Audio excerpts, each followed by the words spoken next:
Bada bing, bada boom. It's the 1920s.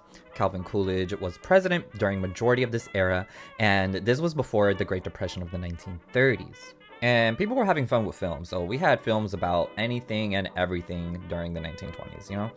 And a director by the name of William A. Wellman released a film called Wings in 1927. Wings featured what is known as the first gay kiss to be in American film. Overall, this was received pretty well, despite the fact that two guys kissed on film.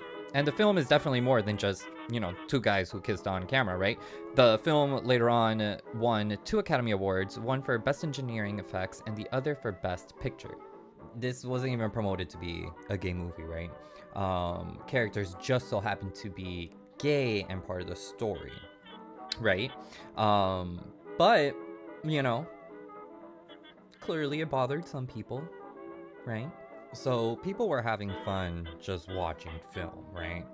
So also in the 1920s, we have the Catholics that they were just not minding their own fucking business. And they motioned for a set of guidelines titled the Motion Picture Production Code. So Catholics and people who deemed themselves, higher than thee across the nation would boycott certain movies that they thought were evil or unholy. And, because of that, studios wouldn't make any money back on their films, and that's pretty bad. So in a way, major studios were starting to lose money because, creating a film takes a lot of time and takes a lot of money. Mind you, there's still this little, rift, right, between Christians and Catholics in Hollywood and Christians and Catholics, at home, right? Because not everyone has a television in their house during this time. So, going out to the movies, watching a film was an event. It was a thing to do.